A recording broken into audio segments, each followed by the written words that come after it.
Subscribe करें और bell दबाएं ताकि कोई खबर रह न जाए।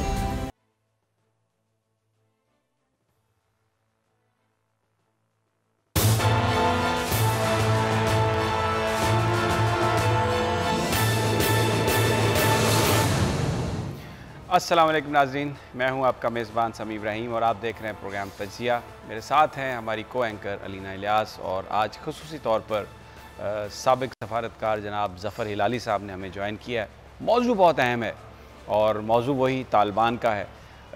20 साल के बाद अमेरिका अफ़गानिस्तान से निकला रात की तारीकी में, और जिस वक्त आखिरी फ़ौजी निकला वहाँ से तो पूरा काबुल जो है वो गोलियों की तड़तड़ाहट से गूंज उठा।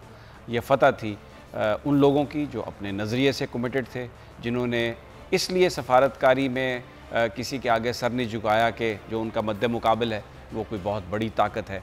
साबित किया तालिबान ने 20 साल रेजिस्ट करके कि अगर आप अपने मकसद के साथ कमिटेड हों और दयानतदारी के साथ उस मकसद के हसूल के लिए आप काम करें और हर चीज़ के लिए अल्लाह की तरफ रुजू करें तो यकीनन आपको कामयाबी मिलती है। और 20 साल के बाद अफ़गानिस्तान आज़ाद तो हुआ, लेकिन ऐसी धूमधाम और ऐसी शान से आज़ाद हुआ कि पूरी दुनिया को उन्होंने शिकस्त दी। अब आगे का मंज़र होगा। हम तो ये कहते थे कि अड्डे हम नहीं देंगे, एब्सोल्युटली नॉट। हमारे वज़ीर-ए-आज़म ने ये कहा और हमारा सबका सर जो है वो फ़ख्र से बुलंद हुआ। लेकिन अभी ये खबरें आ रही हैं कि वो अमरीकी फ़ौजी इस्लामाबाद में आ गए हैं और कोई कह रहा है कि वो 3 हफ्ते रहेंगे, कोई स्पेकुलेट कर रहा है कि वो पता नहीं कब तक रहेंगे। ज़राए जो अस्करी ज़राए हैं, जब उनसे बात होती है तो वो कहते हैं नहीं, ये आर्जी तौर पर यहाँ पर रहने के लिए आए हैं। तो बड़ा सवाल ये है कि ये आर्जी क़याम कितना तवील होगा। क्या वो साथ असला भी लेके आए हैं, वो जो साजो सामान है। और फिर अमेरिका ये कहता है कि अफ़गानिस्तान से अभी इनखला का अमल जारी है और हम आखिरी अमरीकी को वहाँ से निकालने तक ये प्रोसेस जारी रखेंगे। तो क्या ये जो फ़ौजी पाकिस्तान में हैं, क्या अगर वहाँ पर कोई ऐसा वाक़या हो जिसमें उन अफ़गान ट्रांसलेटर्स या उन अमरीकी सिंपथाइज़र के साथ कोई सिचुएशन डेवलप हो जाए तो ये उनके लिए यहाँ पे कार्रवाई करेंगे? सवाल है ये।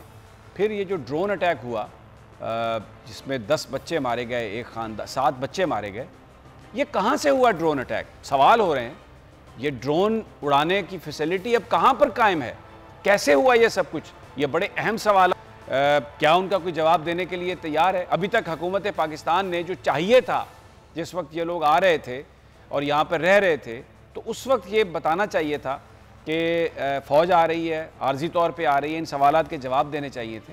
और फिर एक और बड़ा सवाल जो मैं ज़फ़र हिलाली साहब से पूछूंगा कि मैरियट का हमला हम भूले नहीं हैं, और उसकी वजह यह बयान की गई थी कि क्योंकि वहाँ पर कुछ मरीन्स अमेरिका के ठहरे हुए थे, कुछ ऐसे लोग जो अफ़गानिस्तान में तालिबान के ख़िलाफ़ कार्रवाइयाँ करने के लिए जा रहे थे, तो इसलिए उस जगह को निशाना बनाया गया था। अब शहर के बीच में तमाम होटल्स में आपने अगर इन लोगों को बिठा दिया है लाके, तो क्या ये जो दहशतगर्दी के खदशात हैं वो बढ़ तो नहीं गए होंगे?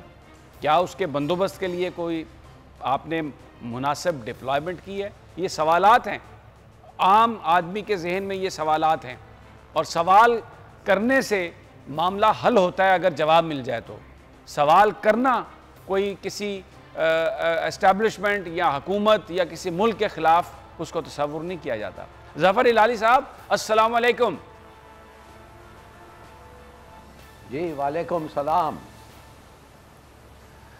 ज़फ़र हिलाली साहब, 20 साल बाद अमेरिका निकला वहाँ से, अफ़गानिस्तान से। वो तो मुल्क आज़ाद हो गया, लेकिन उसके कुछ जो लोग हैं वो इधर बैठ गए आके इस्लामाबाद में। कहा तो जाता है कि ये आर्जी स्टे है, शेख रशीद साहब ने ये कहा, लेकिन जिस अंदाज में ये मामला अनफोल्ड हुआ है, कोई पाकिस्तान के लोगों को उनकी आमद से पहले इत्माद में नहीं लिया गया।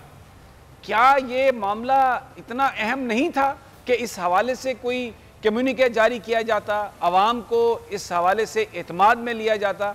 अभी इस वक्त जो स्पेकुलेशन हो रही है, फिर कम अज कम उससे आप अवॉइड कर लेते।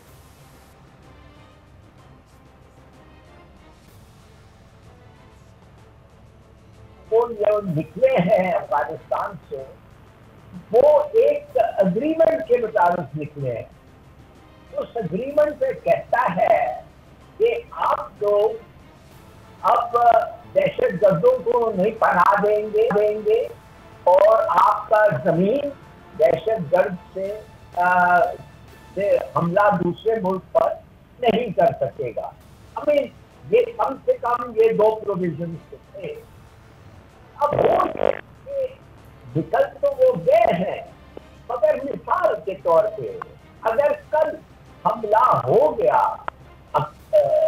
कॉन्ट्ररी टू द एग्रीमेंट के मुताबिक नहीं, खिलाफ, तो ये अमेरिकन ने उस एग्रीमेंट में अपना राइट रिजर्व किया है कि फिर हम आएंगे, बल्कि उन्होंने अनाउंस कर दिया है फिर हम आएंगे और हम एक्शन लेंगे, एक्शन करेंगे। तो अब बात यह है कि इन लोग निकल तो उधर गए हैं, ये तो कोई एग्रीमेंट में नहीं था कितना दूर जाएंगे, और ये भी बिल्कुल सही कह रहे हैं आप, मेरे ख्याल में एग्रीमेंट नहीं था कि पाकिस्तान में कब तक ठहरेंगे, मगर कम से कम 2-3 हफ्ते 5, 7, 8, 10 हज़ार लोगों को निकालने के लिए मेरे ख्याल में अगर कोई चाहा तो ये अनरीजनेबल श्योरली नहीं है। मज़े की बात ये होगी जब अगर इनको वापस भेजा गए कोई अमेरिकन सिटीजन को और या कोई दहशतगर्दी के ख़िलाफ़ एक्शन लेने, तो फिर तो अमेरिकन ये नहीं पूछेगा कि हम किधर से भेज रहे हैं हमारे ट्रूप्स को वापस, इन कॉन्सोनेंस विद द एग्रीमेंट, हम जिधर भी हैं उधर से भेजेंगे। तो उस वक्त हम ये नहीं कह सकेंगे कि तुम इधर से अमेरिका ले जाओ या थर्ड कंट्री ले जाओ, उधर से ले जाओ, डायरेक्टली मत ले जाओ। तो ये एक कुछ रिस्क है, मगर मैं नहीं समझता कि ये इतने सारे लोग पाकिस्तान में हमारे इजाज़त के बग़ैर ठहरा सकते हैं। और साथ साथ मैं ये नहीं समझ सकता कोई गवर्नमेंट या इस्टेब्लिशमेंट इनको इजाज़त दे कि इनडेफिनेटली स्टे करें, मगर अगर 2-3 हफ्ते अगर वो रहेंगे, मैं नहीं समझता वो इतनी बड़ी बात है। हिलाली साहब, इतनी बड़ी बात हो सकता है ये ना हो, आपने दुरुस्त फरमाया, लेकिन मैं इसको इस कंटेक्स्ट में देख रहा हूं कि 31 के बाद कोई किसी तरह की सपोर्ट नहीं दी जाएगी, एब्सोल्युटली नॉट। अब वो चीज फिर कहां स्टैंड करती है? वो कमिटमेंट जो थी वो कहां गई? ये एब्सोल्युटली नॉट कमिटमेंट बेसिस पे थी। और वो अगर आप कह रहे हैं कि इस्लामाबाद को एक बेस बना रहे हैं, मेरे ख्याल में वो सही नहीं होगा। वो एक सेपरेट बेस जैसा जेकबाबाद, वैसे शम्सी, ऐसे बेसिस उनको नहीं मिलेंगे। ये है एब्सोल्युटली नॉट। ये भी नहीं है कि हिलाली साहब आप ये कह रहे हैं, हिलाली साहब आप ये कह रहे हैं कि वो इस्लामाबाद की सड़कों पे घूम फिर सकते हैं, लाहौर में घूम फिर सकते हैं अपने असले के साथ, लेकिन जो बेसिस हैं वहां पर वो नहीं रुकेंगे। तो फिर इसका मतलब है कि ये ठीक है। ये किस तरह ये ठीक हो सकता है जिस अंदाज में इस बात को छुपाया गया है? हाँ देखिए, क्या पता आपको कि छुपाया इस तरीके से गया है कि कोई सिविलियंस हैं, अफगान सिविलियंस हैं, उनके बारे में कोई एग्रीमेंट तो प्रायर एग्रीमेंट नहीं था, या शायद कोई अंडरस्टैंडिंग थी कि प्रोसेसिंग सेंटर शायद इधर चले कुछ देर के लिए, हालांकि वो भी बेहतर होता अगर इधर नहीं होता, मगर अगर उसके लिए इजाज़त दी गई है। दूसरी बात यह है कि जो अमेरिकन ट्रूप्स एक्चुअली हैं उनको तो इमरजेंसी तौर पे, जैसे आपको पता है, अमेरिकनों ने सिविल एयरलाइंस को भी कोऑप्ट किया था और 1,20,000 लोगों को उन्होंने कुछ दिनों में, 7 दिन में उधर से निकाला था। अगर इधर पता नहीं कितने हैं, 5 हैं, 4 हैं, 7 हैं, 8 हैं, अगर इनको भी निकालना हो तो अगर 10 दिन लग जाएं, तो क्या आप समझते हैं कि ये बहुत बड़ा वायलेशन होगा एक अनस्पोकन अंडरस्टैंडिंग का? कुछ कहेंगे कि टेक्निकल वायलेशन होगा, कुछ आप और मेरे तरह लोग कहेंगे भाई 10-12 दिन, 2 हफ्ते अगर हैं तो कोई बड़ी बात नहीं है। मगर अगर इन्हीं ट्रूप्स को परमानेंट बेसिस पे उस एम्बेसी को मैं छुपाने की कोशिश, छुपाने की, रहने की इजाज़त दें, जो वो एम्बेसी बना था इसीलिए कि उस एम्बेसी में 8,000 मरीन्स तक पनाह ले सकते हैं। पनाह क्या, दे कैन लिव देयर। ये एम्बेसी जो द मोस्ट एक्सपेंसिव एम्बेसी है अमेरिका का दुनिया में, ये पता नहीं कितने $1 बिलियन लोग कहते हैं, 500 मिलियन डॉलर लोग कहते हैं इसका खर्चा था। अगर दिस इज द रीजन, और इसलिए उनको उधर ठहरा रहे हैं, इफ यू लाइक, गार्ड करने के लिए या उनके प्रिविलेज को इस्तेमाल करने के लिए, तो फिर मेरे ख्याल है टोटली डिफरेंट पिक्चर होता है। मेरे ख्याल में आपको स्टेटमेंट आ जाएगा कुछ दिनों में या 1-2 दिन में, और फिर शायद पोजीशन क्लियर हो जाएगी। इस वक्त we are jumping to conclusions, I think. ठीक हो गई ये बात, बिल्कुल फेयर एनफ कि स्टेटमेंट आ जाएगी और बात क्लियर हो जाएगी। मैं एक और, हम हमेशा जिक्र करते हैं वेस्ट की हिपोक्रेसी का, जिसमें ह्यूमन राइट्स के उनके अपने स्टैंडर्ड्स हैं। कश्मीर में कोई मर जाए, फ़लस्तीन में कोई मर जाए तो वो उनके लिए ह्यूमन राइट्स की वायलेशन नहीं है। अफ़गानिस्तान की ख़वातीन, वो उनके लिए बहुत ज़्यादा सेंसिटिव इशू है पूरे वेस्ट के लिए, और एक मुख्तलिफ़ तरह के हम बयानात उनके सुनते हैं। मैं आगे जाके वो बयान भी आपको सुनवाऊँगा, लेकिन अभी एक और चीज़ पर मैं आपका कमेंट चाहता हूँ। जिस वक्त ये सारा मामला शुरू हुआ, पता ये नज़र आ गया कि अब अफ़गान हुकूमत फॉल करने वाली है और तालिबान कब्ज़ा कर लेंगे, तो हमने अपना बॉर्डर बंद कर दिया। हमारे वुज़रा ने ये कहा कि बिल्कुल बॉर्डर नहीं खोलेंगे, और जो मुहाजिरीन हैं, जो अफ़गानिस्तान, जो मुसलमान हैं, जो हमारे बहन भाई हैं, जिनका कल्चर, जिनका मज़हब हमसे मिलता है, उनको हम शहरों में नहीं आने देंगे। उनको हम वहीं पर कैंप्स में रखेंगे, वहीं पर बनाए जाएंगे कैंप्स। बॉर्डर हमने बंद कर दिया। लेकिन इन अमेरिकन्स के लिए, जो तालिबान को भी मारते रहे ड्रोन अटैक्स के ज़रिए, जिन्होंने सलाला चेक पोस्ट पर भी हमला किया, जिन्होंने हमारे फौजी भी मारे, उनको हमने, उनके लिए हमारी जो मेहमान नवाजी है वो इतनी ज़्यादा कि हमने इस्लामाबाद के जो पॉश होटल्स हैं, जहाँ पे लोग अपनी फैमिलीज़ के साथ एंजॉय करने के लिए जाते हैं, वो उनके लिए खोल दिए और पाकिस्तानियों के दरवाजे बंद कर दिए। ये डिस्क्रिमिनेशन, आप इसको कैसे बयान करेंगे हिलाली साहब? आपका मतलब ये है कि वो अफगान जो इनके मर्सनरीज थे अफगानिस्तान में, उनके बारे में आप मुझे पूछ रहे हैं? मैं ये पूछ रहा हूँ जी कि जो रिफ्यूजीज जो आने वाले थे, जिनका ख्याल था कि अगर वहाँ पर कत्लो गारत होगी तो बच्चे खाना जंगी से निकलेंगे, ख़वातीन निकलेंगी, उनको तो हमने कहा कि हम नहीं आने देंगे।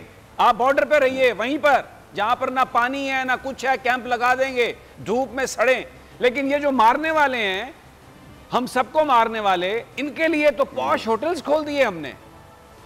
तो मैं ये कहता हूँ कि ये क्या, ये हिपोक्रेसी नहीं है तो और क्या है, ये मुझे बताएं। हाँ,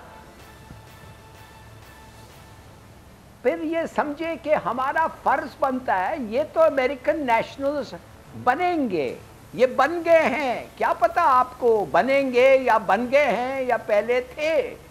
मेरा मतलब ये है कि अगर आप अमेरिकनों को आने दे रहे हैं जिन्होंने एक्चुअली कत्ल पब्लिकली की है, और ये जो उनके साथी थे जिनको ऑनररी सिटीजनशिप इस वक्त मिल गया है इसलिए वो जगह छोड़ के आ सके, उनमें और इनमें फ़र्क होना चाहिए। तो वो भी एक बड़ा अजीब सी बात लगता है कि नहीं, कि जो गोली चला रहा था मुसलमानों पे और जो ड्रोन अटैक के पायलट्स थे उनको तो हम आने दे रहे हैं, मगर ये लोग जो उनके ट्रांसलेटर्स थे और मददगार थे, इनको हम रोक के अपने आप को शाबाशी दे रहे हैं।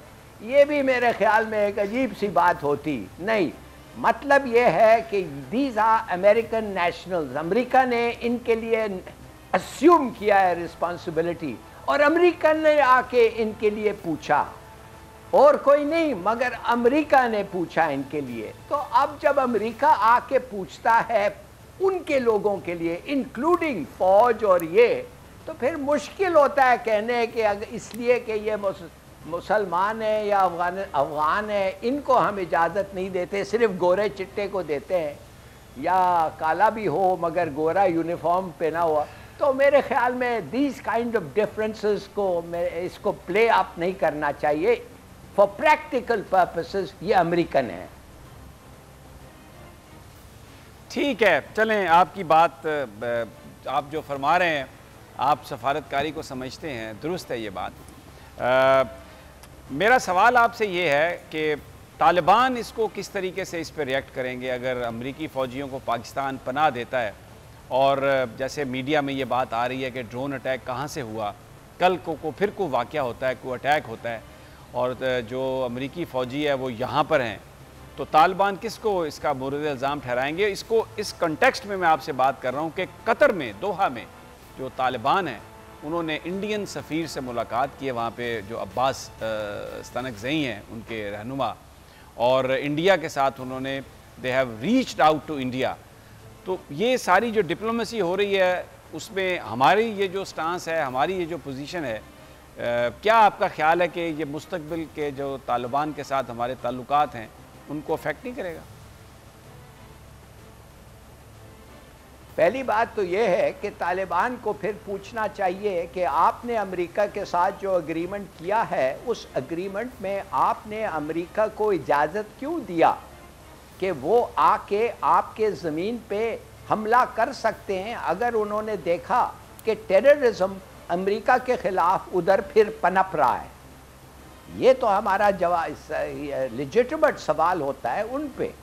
अगर वो कह हमारे बगैर, इजाजत के बगैर में at the time that the agreement was being signed, फिर उनको हक होता कहने कि हमारे परमिशन के बगैर से नहीं आ सकते, मगर उन्होंने उस एग्रीमेंट में कहा या एक्सेप्ट किया अमेरिकन डिमांड कि हम आएंगे अगर हमने देखा हमारे खिलाफ कुछ हो रहा है। तो अगर अमेरिकनों के देख रहे हैं कि दाइश जो इनके भी खिलाफ है, तालिबान के भी खिलाफ वो एक्ट करते हैं, अगर दाइश उधर पनप रहा है और तालिबान कुछ नहीं कर रहे हैं और आप उनके पास इंफॉर्मेशन आ गए हैं और उस एग्रीमेंट के तहत हमें वो पूछते हैं कि हमें एग्रीमेंट है अफगान गवर्नमेंट के साथ कि उधर जाके इसको सप्रेस करें, मेहरबानी से आप एक्सेस दें, तो हमें ना कहना तो कुछ बात ही नहीं बनता है ना। I mean it doesn't make sense. हम क्या आप चाहते हैं कि हम अफगान को पूछें, भाई माफ़ करिए ये पूछ रहे हैं, आप हमें इजाज़त देंगे इनको हाँ कहने के लिए? ये तो नहीं हो सकता। हम कहेंगे ठीक है, टेररिस्ट आर टेररिस्ट पूरी दुनिया में, दे नो नो बॉर्डर्स, तो हम फिर फैसला करेंगे कि हम देंगे या नहीं देंगे। मेरे ख्याल में ये टेक्निकल क्वेश्चंस जो हैं ये अराइज ज़रूर करेंगे अगर कुछ ऐसी बात इस वक्त हुआ, मगर अगर आप मुझे पूछें जब ये निकल रहे थे अफ़गानिस्तान से, अगर हम तालिबान को कहते कि भाई वो आ रहे हैं इधर कुछ देर ठहरेंगे, वो कहते खुदा के लिए इनको इधर से निकालो जिधर भी ये चाहें, अगर आप कुछ देर तक रखना चाहते हैं बेशक रखें, मगर not of course as a base against अस।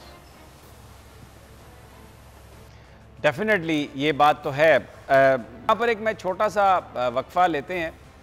बहुत सारे सवालात हैं क्योंकि जो वेस्ट की हिपोक्रेसी है वो हमें यूनाइटेड नेशन सिक्योरिटी काउंसिल में वहाँ पर जो करारदाद थी उसमें भी नज़र आई, जिस पर रशिया और चाइना ने अब्सटेन किया।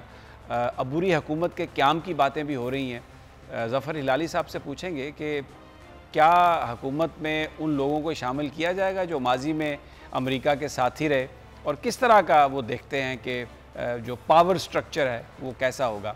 लेकिन ये सब एक छोटे से वक्फे के बाद हमारे साथ ही रहिए।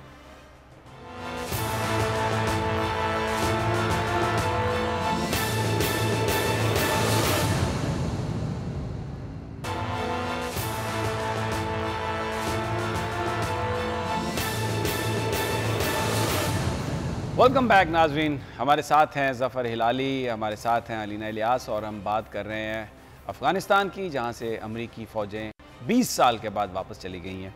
ब्रेक पर जाने से पहले बात हो रही थी कि जो दोहा में तालिबान के नुमाइंदे हैं, जो उनके रहनुमा हैं अब्बास स्तनकज़ई, उन्होंने मुलाकात की है इंडियन एम्बेसडर से।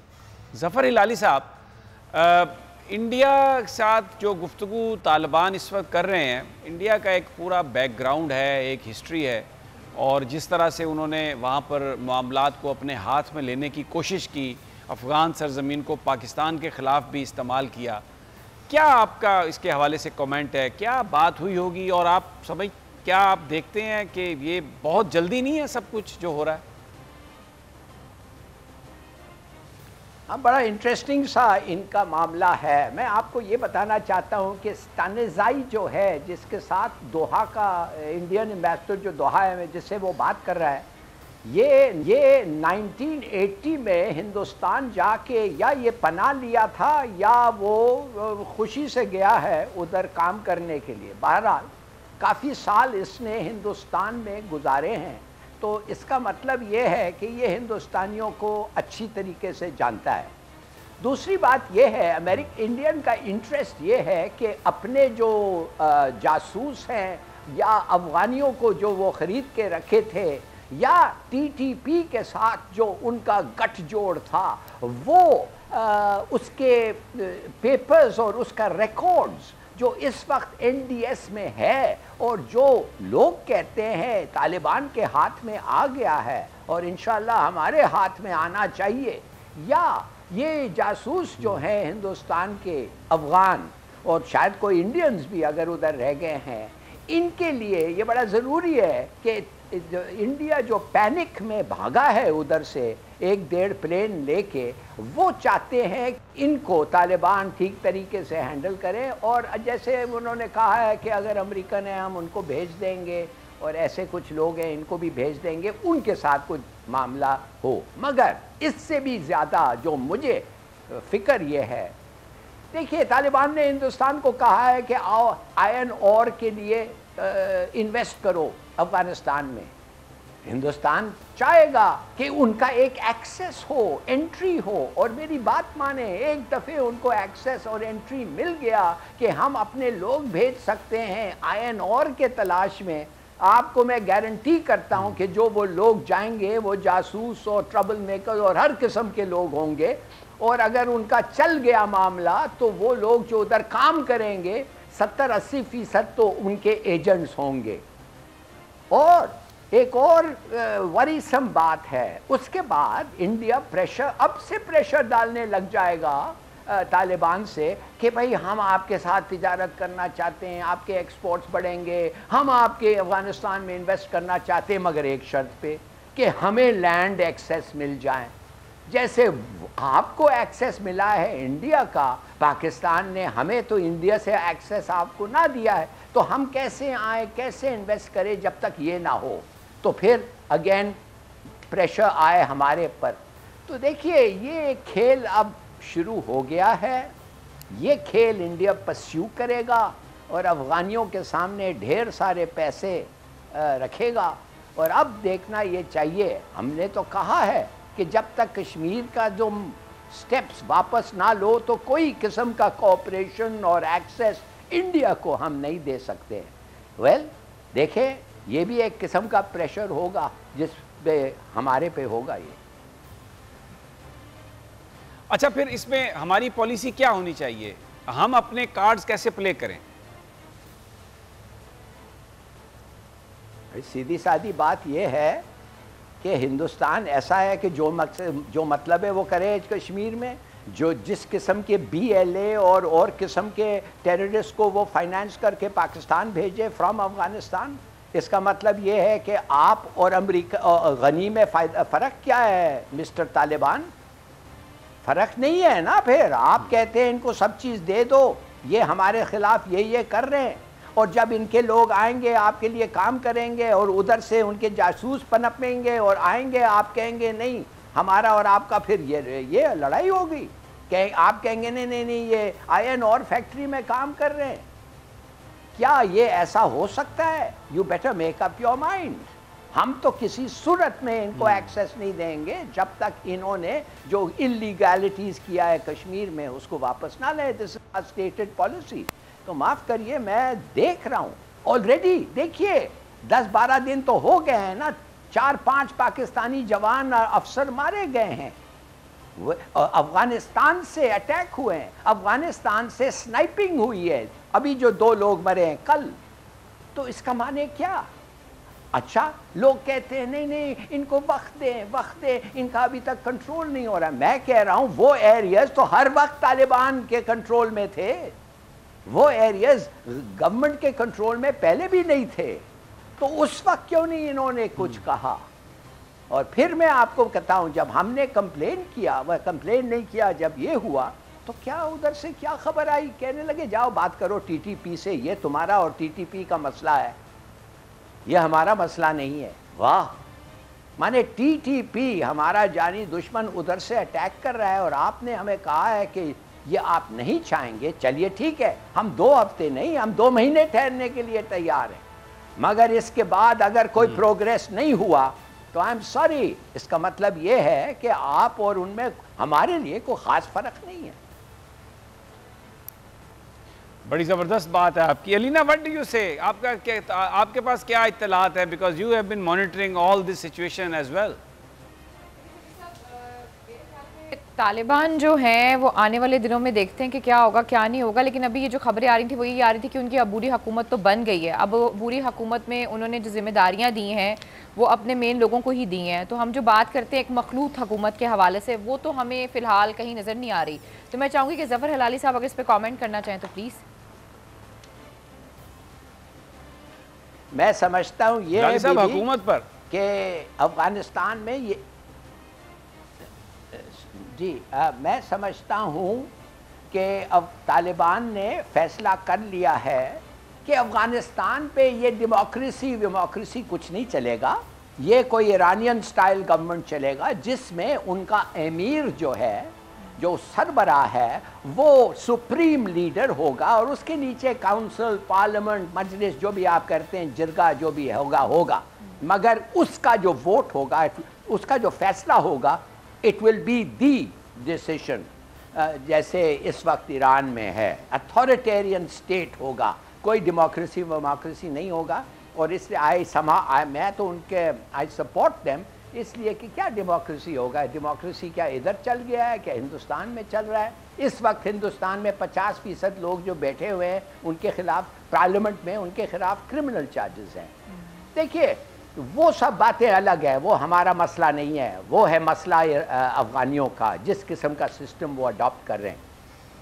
मगर एक बात हमारा सिर्फ है और वो रहेगा कि हमारे ज़मीन पे उधर से कोई अगर अटैक हो और अगर उस अटैक आप कंट्रोल ना कर पाए 2 महीने बाद, 3 महीने बाद, कुछ लोग हैं जो 6 महीने देना चाहते हैं, दे दें आप उनको, मगर a time has to come कि वो स्टॉप होना चाहिए उनकी मदद से। नहीं तो मैं कहता हूं अभी कोई फर्क नहीं पड़ा है उनमें या गनी में। बड़ी आपने ये इम्पोर्टेंट बात कही है, क्योंकि जो मैं भी देख रहा था, जो लिस्ट आ रही है जिसमें लोगों को जो बनाया जा रहा है, दिए जा रहे हैं, उसमें वजारत दाखिला जो है वो सराजुद्दीन हक्कानी साहब को दिए जाने का इम्कान है। और हक्कानी नेटवर्क समझा ये जाता है कि पाकिस्तान के हवाले से उनके जो नज़रियात हैं वो ख़ास से नरम हैं। तो अगर वजारत दाखिला जो अंदरूनी सिक्योरिटी की ज़िम्मेदार होगी, इंटेलिजेंस को देखेगी, उस पर अगर कोई ऐसा शख्स है जो पाकिस्तान के हवाले से जिसके मामलात बेहतर हैं, तो वो हमारे लिए तो अच्छी खबर नहीं है ये फिर हिलाली साहब। वेरी गुड पॉइंट समीर साहब, बड़ा अच्छा पॉइंट आपने रेज किया और मैं खुश हूँ कि हक्कानी है और कहा जाता है कि हक्कानी और हमारे साथ बेहतर ताल्लुकात है, हक्कानी नेटवर्क के साथ। ये एक Haqqani, weather he is the man responsible, पता नहीं, लगता है ऐसा है।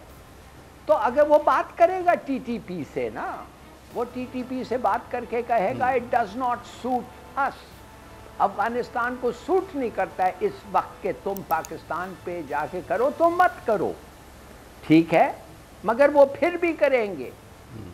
और अगर उन्होंने फिर कह दिया जब ये हो रहा है कि ये टीटीपी नहीं है, ये दाइश है, वो हमारे भी दुश्मन है, फिर आप क्या कहेंगे? हाँ समीर साहब, फिर आपका क्या जवाब होगा? हम कहेंगे दाइश को रोको, वो कहेंगे नहीं नहीं वो तो बड़ा मुश्किल है जी, देखिए वो तो दाइश है, आपको पता है वो हमारे भी दुश्मन है। ये कब तक चलेगा ऐसा यार? तो ठीक है, तो जॉइंट पेट्रोलिंग सही है आपकी बात। तो चलो आओ हमारे साथ। बिल्कुल बिल्कुल सही फरमा रहे हैं आप। मुझे यहाँ पर एक छोटा सा वक्फा लेना है, बड़ी अहम ये बात है। इसके बाद मैं जब आता हूँ तो आपको मैं जो एब्सटेन किया रशिया ने और चाइना ने सिक्योरिटी काउंसिल में जो अफ़गानिस्तान के हवाले से रेजोल्यूशन थी, उस पर क्या कहा रशियन मंदूब ने, वो भी आपको सुनवाता हूँ। और जो वेस्ट की जिस हम मुनाफ़कत की बात करते हैं, वो भी उस हवाले से भी मैं आपको यूनाइटेड नेशन के ऑफिशियल्स की गुफ्तगू सुनाऊंगा, लेकिन एक छोटे से वक्फे के बाद।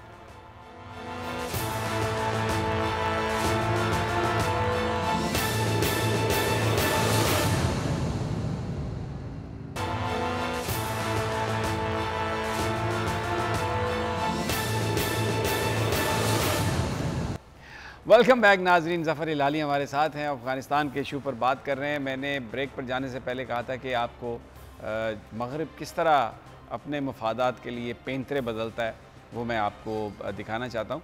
यूनाइटेड नेशन में सिक्योरिटी काउंसिल में जो करारदाद थी अफ़गानिस्तान के हवाले से, उससे रशिया और चाइना ने एब्सटेन किया।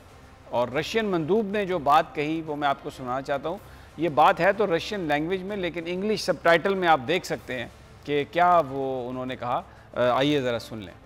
हिलाली साहब, ये आपने देखा सुना आपने कि जो करारदाद थी उसमें पहले तो वो ईस्ट तुर्किस्तान, वो जो तंजीम है चाइना के अंदर जो मामलात में मुलव्वस है, और आईसिस, इनका नाम निकाल दिया। पहले शामिल था लेकिन करारदाद में इनका नाम निकाल दिया। फिर वो सेफ़ ज़ोन के हवाले से भी जो कमिटमेंट थी उससे भी फिर गए। तो चाइना और रशिया ने इस पर एब्सटेन किया। तो जो इंटरनेशनल कम्युनिटी है उसमें हमें डिवीज़न तो नज़र आ गई है बिल्कुल वाज़े खुली अफ़गानिस्तान के हवाले से। सो कैसे ये प्ले करेगी फ्यूचर में? ये बहुत अहम सा रेजोल्यूशन था जिस पे ये वेरी फंडामेंटल डिफरेंसेस आ गए हैं, इसलिए कि अमेरिका तो समझता है चीनी जो तुर्किस्तान, ये ईस्ट तुर्किस्तान मूवमेंट के चीनी जो हैं वो अपने हक़ खुद इरादियत के लिए लड़ रहे हैं, वो तो अपने मज़हब की फ्रीडम के लिए लड़ रहे हैं। और चाइना जो है ये ऑप्रेसिव और सप्रेसिव अथॉरिटी है, तो उनको ये तो टेररिस्ट ऑर्गेनाइजेशन नहीं है, ये लिबरेशन फोर्स है। तो ये बुनियाद है चीनियों और अमेरिकनों का। I mean one of the fundamental pillars. इनके डिफरेंसेस किधर हैं? तो मेरे ख्याल में अनएक्सपेक्टेड नहीं था। रूस ने बड़ा सही सपोर्ट दिया है चीन को, और आप देखेंगे इस पूरे प्रोसेस में हमारा जो स्टांस होगा वो चीन और रूस के तरह होगा, not the American NATO stance. और ये भी एक पोटेंशियल रिफ्ट का एक बहुत बड़ा सबब होगा। ये जो आपने भी बात बयान की, जो हम जिस मुनाफ़कत का जिक्र कर रहे हैं, बिल्कुल कश्मीर के अंदर जो एक अक़वाम मुत्तहिदा की करारदादें हैं जिसके वादा किया गया कि प्लेबिसाइट होगा, वहाँ पर लोगों को हक़ दिया जाएगा।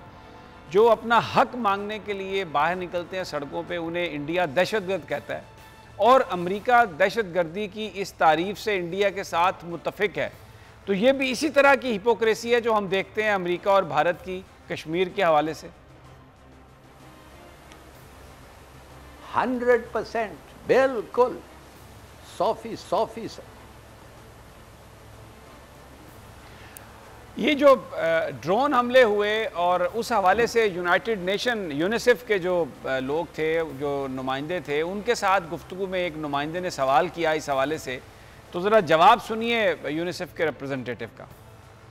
ये आपने सवाल सुना और उसका कि हमें नहीं पता कि वो सब क्या हुआ। अब ये ब्लेटेंट, ये नेकेड लाई नहीं है हिलाली साहब? बिल्कुल साफ सदा झूठ है। माफ़ करिए, अमेरिकन ड्रोन ऑपरेटर्स अमेरिका में जो ये ड्रोन्स उधर से ऑपरेट करते हैं, उन्होंने पब्लिकली बयान दिया है कि हम रात को सो नहीं सकते, इसलिए कि हमें कभी कभी ऑर्डर दिया जाता है कि सिविलियन हो या ना, छोटे हो बड़े हो, गिराओ तुम्हारे बम और मारो। और उनका एक एक्सप्रेशन था किल फॉर किलिंग सेक, माने एक हमें मैसेज भेजना है। इट्स नॉट इम्पॉर्टेंट कौन मरता है इनमें से, बीबी है, बच्चे हैं, सिविलियंस है, या जो लोग हमारे खिलाफ लड़ रहे हैं, मारो इनको। कहते हैं हम नींद नहीं आती, उनको साइकोलॉजिकल ट्रीटमेंट लेना पड़ता है बाद में। ये जो अब नया चैप्टर जो खुला है, माफ़ करिए, ये चैप्टर हम लोगों को भी लपेट में ले सकता है और लेगा, इसलिए कि अनडाउटेडली डिफरेंसेस आएंगे अफगान तालिबान के इंटरप्रिटेशन और पर्सपेक्टिव ऑफ ए एक्शन और अमेरिकन पर्सपेक्टिव। जब अफगान तालिबान को पता चलेगा कि जैसे 10 लोग एक फैमिली से मारे गए जिसमें से 7 बच्चे हैं, वो तो नहीं छुपाएंगे, वो कहेंगे देखिए अमेरिका, जो भी हमारा मुआहदा हुआ था, आज से आप कोई एक्शन नहीं ले सकते हमारी इजाज़त के बगैर। और जो एक्शन आपने, उन्होंने ये बाय द वे कह दिया है, जो एक्शन आपने लिया था ड्यूरिंग द कोर्स ऑफ ये जो 31 से पहले हमारे एग्रीमेंट के बाद, उसमें भी आपका फ़र्ज़ बनता था, अगर लिखा हुआ नहीं था, मॉरली फ़र्ज़ बनता था कि आप हमारे से इजाज़त लें ये ड्रोन स्ट्राइक से पहले, मगर आपने नहीं लिया। तो दिस इज़ ऑब्वियस। उसके बाद वो कहेगा ये ड्रोन किधर से आए, और उसके बाद सवाल आएगा किसके टेरिटरी से ऊपर आया। और जैसे उनको पता चलेगा, कोई सा भी मुल्क हो, ताजिकिस्तान हो, बलूचिस्तान हो या पाकिस्तान हो, वो आके कहेंगे कि रोको इनको, मत दो इजाज़त। और फिर हमारा वही चीज़ जो हम समझते हैं, वही चीज़ जो हम नहीं चाहते हो, फिर होगा।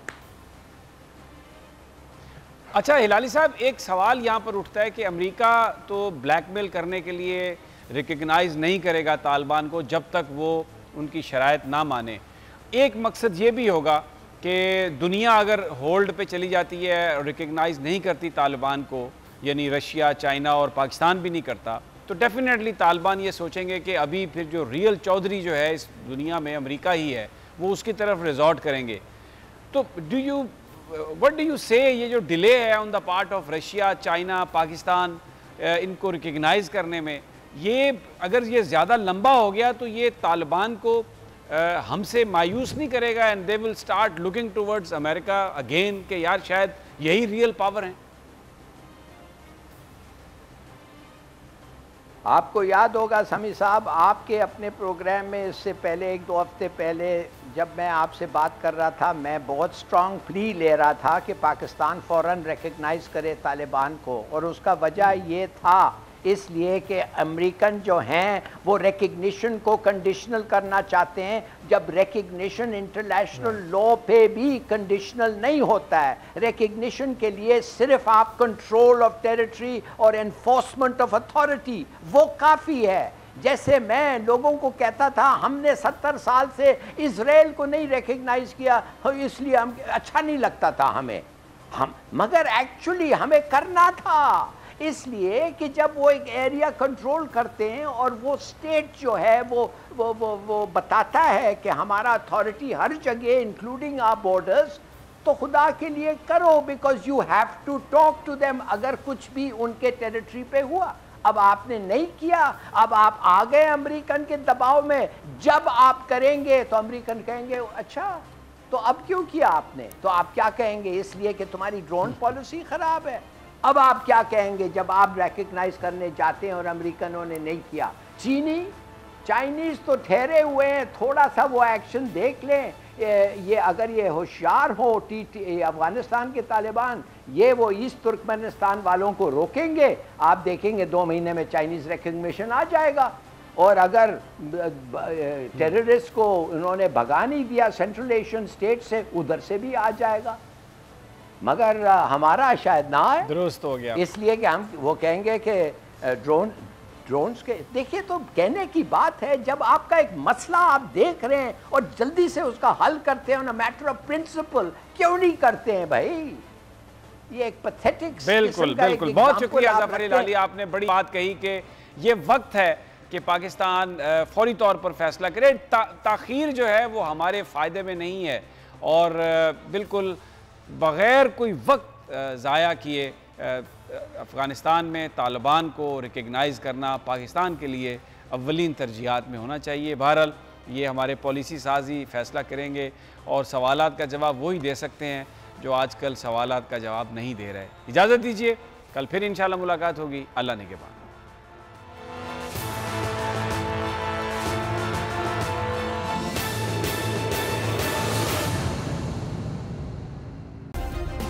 सब्सक्राइब करें और बेल दबाएं ताकि कोई खबर रह न जाए।